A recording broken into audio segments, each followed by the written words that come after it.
अस्सलाम वालेकुम स्टूडेंट्स, क्या हाल है जी आप लोगों के। उम्मीद है कि आप लोग ठीक होंगे, खैरियत से होंगे। आज हम नेक्स्ट टॉपिक डिस्कस करने लगे हैं अपने नमपाई से रिलेटेड जो हमारे टॉपिक्स चल रहे थे।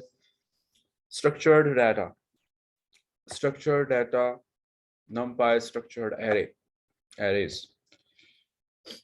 अभी हमने इससे पहले जो हमने डिस्कस कर लिया वो हमारे पास एरेज से होमोजीनियस वैल्यूज के, इसके अंदर हमने देखा कि हम या तो सारा न्यूमेरिक एरे जो है वो हम यूज करते हैं, या हम सारा जो है वो फ्लोटिंग पॉइंट एरे हम उसको यूज कर रहे होते हैं, या आप किसी और बुलियन एरे वगैरह पे भी आप काम कर सकते हैं। But all the values of the arrays until we have used till now contains the homogeneous data or values. While often our data can be well represented by the homogeneous arrays of values, sometimes this is not the case. This section demonstrates the use of the NumPy structured arrays and the record arrays. कि अगर आपको heterogeneous data अपना store करना है, जैसे records होते हैं या हमारी रोज होती हैं, तो उनको स्टोर करने के लिए जो आपके पास क्या मैकेनिज्म है, नमपाई को यूज करते हुए आप कैसे आप ये होमोजीनियस के से हट के हेट्रोजीनियस डाटा आप कैसे स्टोर कर सकेंगे, तो वो अब हम इसके अंदर देखने लगे हैं, जिसको हम स्ट्रक्चर्ड एरेज कहते हैं या रिकॉर्ड एरेज जो है वो कहा जाता है।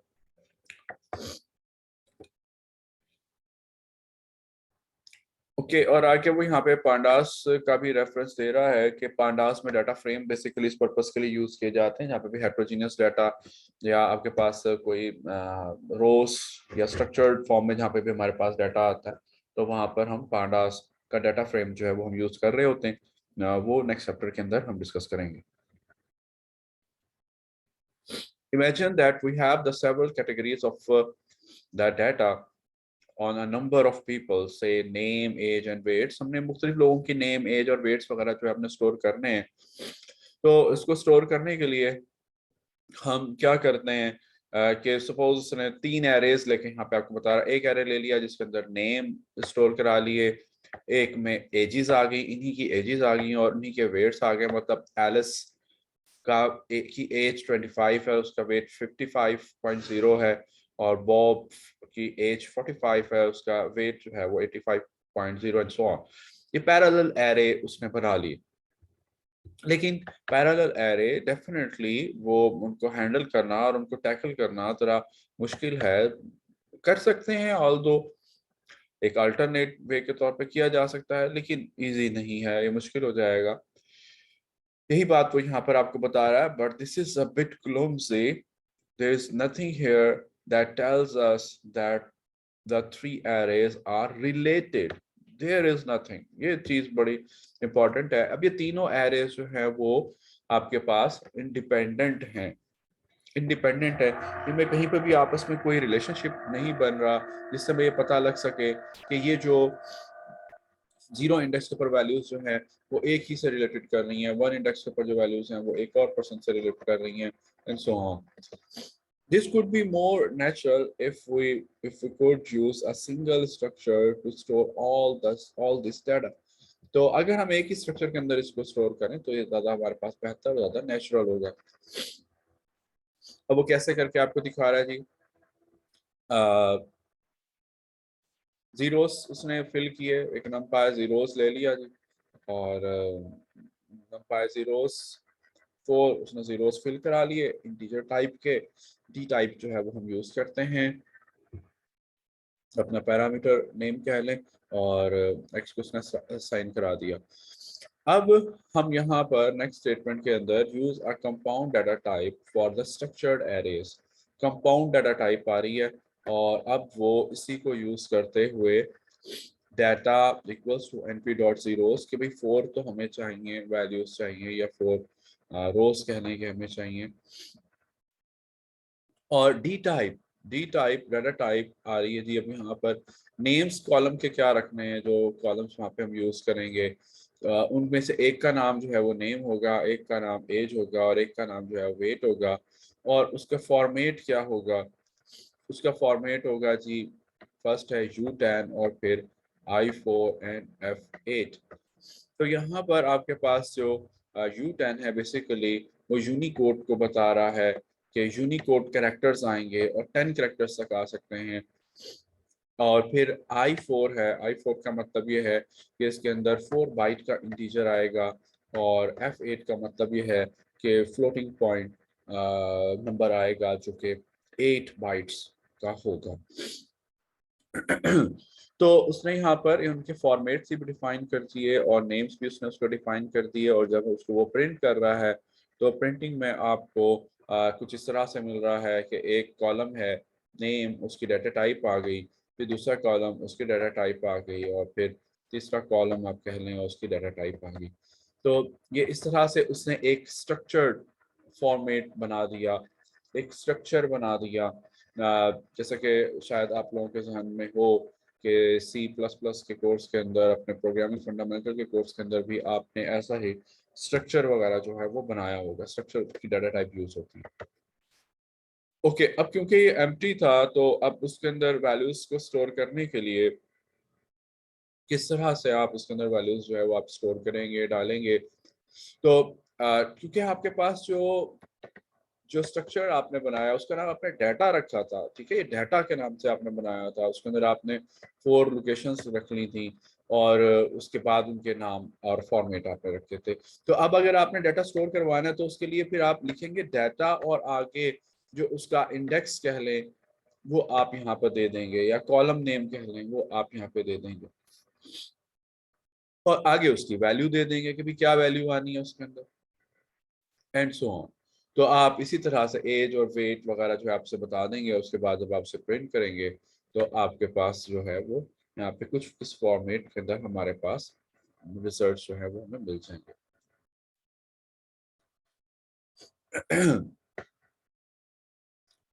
The handy thing with structured arrays that you can now refer to the values either by the index or by the number. आप index को भी use कर सकते हैं, numbers को भी use कर सकते हैं, names को भी use कर सकते हैं, sorry, index और names।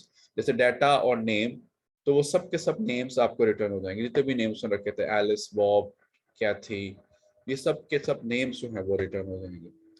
और डेटा टाइप भी बता रहा है।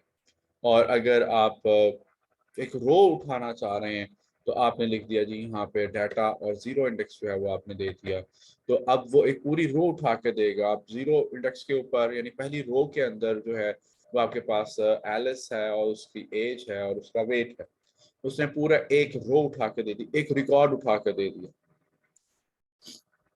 और इसी तरह से आप बाकी भी काम कर सकते हैं। लास्ट को देखना है तो आप नेगेटिव इंडेक्स जो है वो आप यूज करेंगे तो लास्ट रिकॉर्ड पर चला जाएगा। और लास्ट लास्ट रिकॉर्ड में आप कहते हैं उसका नेम हमें बता दो, तो लास्ट रिकॉर्ड का जो नेम था वो आपको यहाँ पे रिटर्न कर देगा। ओके, आगे वो कहते हैं कि using the boolean masking this even allows you to do some more sophisticated operations such as filtering on data। Data filtration अगर आपने करनी है तो वो भी आप काम कर सकते हैं। डाटा और फिर गेट एक्चुअली कर क्या करना चाह रहा, क्या चाह रहा है वो, get the names where the age is under 30, जिनकी एज अंडर 30 है उनके नेम्स जो है वो लेना चाह रहा है। तो डाटा और डाटा एज लेस देन 30 और उनके नेम्स, तो यानी कि जहां पर एज लेस देन 30 होगी उनके नेम्स आ जाएंगे डाटा में से, और वो डाटा को ही असाइन कर दिया जाएगा और वो हमारे पास यहाँ पर नीचे हमारे प्रिंट हो जाएगा। यानी दो लोग हैं बेसिकली जिनके जिनकी एजेस जो हैं वो बिलो 30 आ रही है। अब आप इसी कॉन्सेप्ट को यूज करते हुए आप जितने भी कॉम्प्लेक्स रिलेशनशिप्स बनाना चाहें, आप कोई भी कॉम्प्लिकेटेड ऑपरेशंस जो है परफॉर्म करना चाहें वो आप परफॉर्म कर सकते हैं। नेक्स्ट है हमारे पास structured arrays, creating the structured arrays। Structured array data type can be specified in the number of ways। Okay, एक तरीका तो हमारे पास ये था जो हमने पहले देखा, अभी हमने प्रीवियसली भी हमने डिस्कस किया। For clarity, the numerical types can be specified with Python's type or NumPy D type instead। क्या आप उनको भी जो है वो आप यूज कर सकते हैं, NumPy की जो डाटा टाइप है आप उनको आप यूज कर लें। Just for the clarity purpose, only for clarity purpose, कि आपने यहाँ पे लिखा np.d टाइप और आगे आपने कॉलम के नेम्स दे दिए, फिर फॉर्मेट में आ गए और फॉर्मेट के अंदर अब आप बता रहे हैं np.string 10 इंटीजर और फिर np.float 32। तो आप इस तरह से भी आप उनकी टाइप्स को जो है वो आप डिफाइन कर सकते हैं। आप मिक्स मोड के अंदर कर लें, एनपी के साथ आप सिंपल जो है डाटा टाइप्स, आप पाइथन की डाटा टाइप्स आप उनको भी जो है वो यूज कर सकते हैं। A compound type can also be specified as a list of tuples. List of tuples आप बना सकते हैं, टुपल्स रोज को कहते हैं, और आप एक एक को आप साथ साथ भी मेंशन कर सकते हैं। np.d टाइप नेम स्ट्रिंग 10, अगला कॉलम एज और उसकी उसकी डाटा टाइप आ गई 4 बाइट का इंटीजर, फिर आगे नेक्स्ट वेट आ गया और 8 बाइट का फ्लोट। पहले हमने नेम सारे इकट्ठे बता रहे थे, फिर हम उसके फॉर्मेट बता रहे थे। अब यहाँ पर हम नेम और साथ फॉर्मेट और फिर नेम और साथ फॉर्मेट हम इस तरह से बता रहे हैं, तो आप ऐसे भी कर सकते हैं। जो कन्वीनियंट आपको मेथड लगे आप उसी को जो है वो आप यूज कर सकते हैं। नम पाई डाटा टाइप्स आ रही हैं जो हमने शायद प्रीवियसली भी हमने डिस्कस की हुई हैं, अदरवाइज यहाँ पे भी हम जो है वो देख सकते हैं।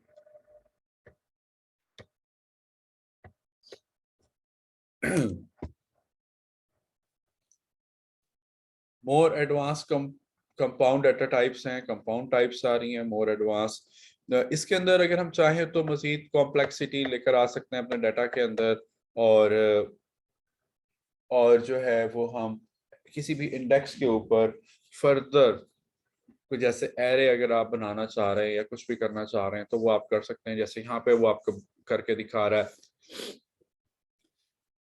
tp equals to np.d type id i8, id उसने उसका नाम रख दिया और i8 मतलब 8 बाइट का इंटीजर। ये पहला कॉलम हो गया। फिर दूसरा कॉलम है, दूसरे कॉलम के अंदर वो कह रहा है कि जी मैट, और उसकी डाटा टाइप बता दी 8 बाइट का फ्लोट होगा, और आगे वो बता रहा है कि 3x3 उसके ऊपर वैल्यू स्टोर होंगी। ठीक है, 3x3 का मतलब कि वो 3x3 एक मैट्रिक्स जो है वो ले रहा है, जैसे कि यहाँ पे आपको नीचे नजर आ रहा है। तो अब यहाँ पर आपके पास जो आप कह लें कि एक लोकेशन के ऊपर एक पूरा एरे बन रहा है। पहले जस्ट इंडिविजुअल वैल्यूज आ रही थी, सिंगल वैल्यूज आ रही थी, आप चाहें तो सिंगल वैल्यू की जगह पर वहां पर एक कंप्लीट एक एरे भी जो है वो आप बना सकते हैं। यानी एक तरह से कह लें कि ये एरे विद इन एरे जो है वो बन रहा है हमारे पास, एक 2D एरे जो है उसने यहाँ पे बनाया।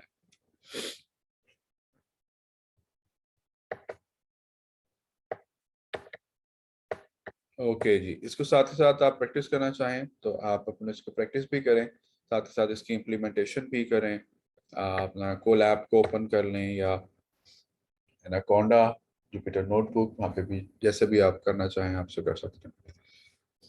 Record array structured array with a twist, यहाँ पे वो मजीद उसी के ऊपर थोड़ा सा फोकस कर रहा है कि वो किस तरह से आप मजीद थोड़ा सा ट्विस्ट ला के आप इसके ऊपर जो है वो ये काम कर सकते हैं, और कैसे आप जो है वो इसको डिफाइन कर सकते हैं एरेज को। तो यहाँ पे वो आपको बता रहा है कि numpy also provides the np dot recarry class, recarry class which is almost identical to the structure arrays just described, but with one additional feature: fields can be accessed as an attribute rather than as a dictionary keys। के आपके पास यहाँ पर एक और आपके पास numpy के अंदर एक क्लास है जिसका नाम है numpy recarry, और numpy recarry को यूज करते हुए आप एक और तरह से आप स्ट्रक्चर एरेज को यूज कर सकते हैं, और वहां पर आप जो है वो कॉलम वाइज आप अपने डाटा को आप एक्सेस कर सकते हैं। जैसे कि यहाँ पे उसने लिखा डाटा एज, तो सबकी एज जो है वो हमारे पास यहाँ पे रिटर्न हो गई। ये प्रीवियसली हमने कुछ इस तरह से अपने काम किया था। If we view our data as a record array instead we can access this with slightly fewer key strokes. बस थोड़ा सा आपके की स्ट्रोक्स कम हो जाएंगे, आप इस तरह से डाटा को एक्सेस कर लेंगे। पहले हम उसको रिकैरी करवा लेंगे, ये दो स्टेटमेंट्स, और एज को एक्सेस करना है तो फिर उसके लिए फिर आप ये लिखेंगे डॉट एज साथ लगा देंगे बस। पहले हम ये फॉर्मेट यूज कर रहे थे कि विद इन स्क्वायर ब्रैकेट्स हम कॉलम का नेम मेंशन कर दिया करते थे, तो यहाँ पे डॉट के साथ आप उसको एक्सेस कर सकते हैं। बस यही इसका एक एडवांटेज है, और कोई एडवांटेज नहीं है। लेकिन एक डिसएडवांटेज भी है, एक डाउन साइड भी यहाँ पर आ रही है इसकी, वो ये कि little bit it's a little bit heavy to execute और रन। तो यहाँ पे आपको बता रहा है कि थोड़ा सा हैवी है, इस पे जब आप काम करेंगे तो ये कुछ ज़्यादा सेकंड्स जो है वो ले रहा है। 7.27 नैनो सेकंड्स जो है ये आपके यहाँ पे कंज्यूम हुए। और next is adds on to pandas. तो नेक्स्ट चैप्टर के अंदर अब हमारा ये नमपाई वाला चैप्टर हमारा एंड होता है, और नेक्स्ट चैप्टर के अंदर जो है हम पांडास के ऊपर हम डिस्कस करेंगे। पांडास को हम स्टार्ट करेंगे कि उसको आप किस तरह से अपने डाटा साइंस के अंदर आप यूज कर सकते हैं। कोई क्वेरी, कोई क्वेश्चन वगैरह हो तो आप पूछ सकते हैं मेरे से। बाकी इंशाल्लाह जो है हम नेक्स्ट लेक्चर के अंदर पांडास को स्टार्ट करेंगे जी। अल्लाह हाफिज़।